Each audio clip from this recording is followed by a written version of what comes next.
Today we got to talk about the joy of the Olympics, don't you think? Aren't you guys filled with Olympic fervor? The spirit of the Olympics. Oh, yeah. That's one way to put it.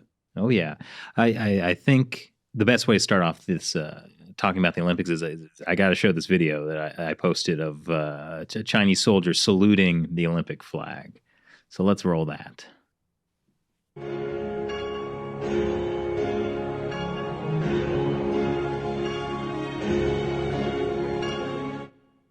I love that guy's dedication to it. Like, it goes wrong, and he keeps plowing ahead. That's really a metaphor for the Olympics, don't you think? The Olympics? Well, I mean, if he didn't do that, he would definitely get in trouble. I mean, I'm sure he's got in trouble anyway. Regardless, yeah.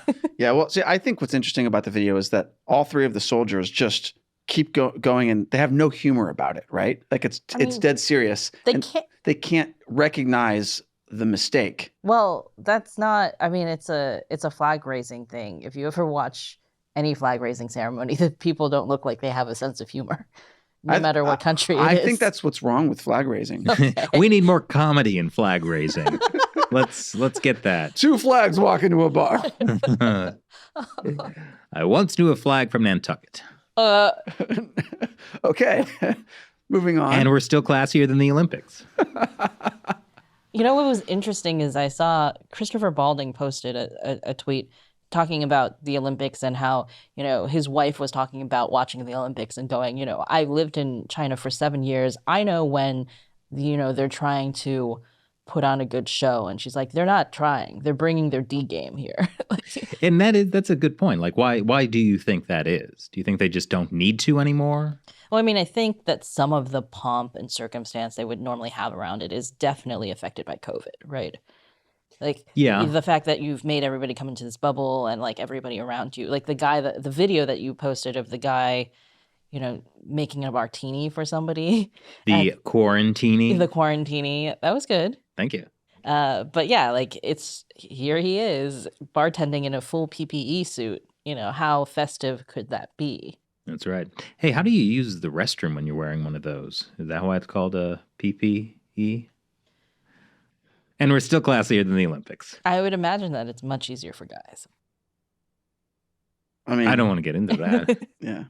Because I was thinking about the slope that they put in an industrial park. Well, a former industrial park. A former industrial park. Actually, our video editor, Seamus, made the good point that, like, you know, why cut down a pristine forest for these horrible games when, like, it belongs in a former industrial park. This is where the Olympics belong.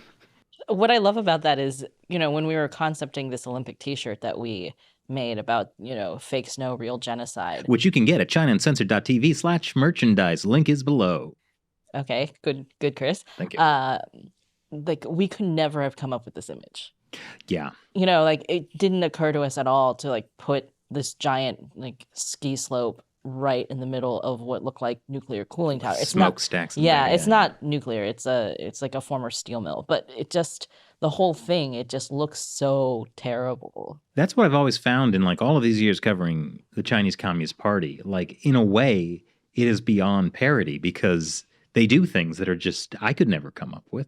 This is just a good example. It's not beyond parody, Chris. I mean, what have you been doing for 9.5 years? Struggling to meet reality. That's like when it's like, it looks like it's something that belongs in The Onion. Oh, yeah. But it's not The Onion. Or updated for modern times, Babylon Bee. Yeah, both. I mean, to be fair to the industrial park, it is something that they are, you know, they're supposedly kind of claiming it and turning it into a park with tourist attractions and whatever. So they're not the first one to do that. I think it's just and that ski slope will be there forever. It's just that right now it so weird. Brown and gray. But I mean, you remember what the High Line looked like in New York City, right? Like the High Line Park was built on this old railway. Yeah, and it was I'm sure it looks better in the summer. Yeah. No, not. I'm thinking because, like, yeah, the High Line looks great in the summer, but not as great in the winter. I don't think I've been there in the winter. But, you know, speaking of, like, the sort of being beyond parody, there was that Russian athlete who started posting photos of the meals she was given in quarantine. And they fed her this for breakfast, lunch, and dinner for 5 days. And like imagine being like a high performing athlete that needs to be on point with everything. And this is what they're feeding you. Yeah, so I don't think the Chinese Communist Party really appreciated that one or all of the stories about how terrible the food was for the quarantine athletes, because then the Global Times came up with this article about how great the food is at the Olympics and what, people's favorite dishes are in the Olympic Village. A banquet of delicacies. Yeah, and it's just hilarious because there's a joke about how you don't know that something is true in China until the Communist Party denies it. Oh, that makes sense. Yeah, so it's just kind of like they're so upset about like any tiny little thing that makes it look bad that they're like, okay, no, we have to make an article about how everybody loves the food. Well, it's weird because, as you said, it's like they're bringing their D game to this, but they're still kind of like concerned about the public perception of the Olympic Games. Yeah. Well, to your point, Shelley, about it's you don't know it's true until they deny it. There was some Chinese Foreign Ministry saying that they would never manipulate COVID test results. Oh, because people were a little concerned that athletes might be disqualified for having positive COVID tests, right. And that might not be the case. Yeah. Well, there's also the test of like when they accuse somebody else of doing what they're actually doing. Like, remember how they said like the U.S. would be trying to manipulate the games, throw the results.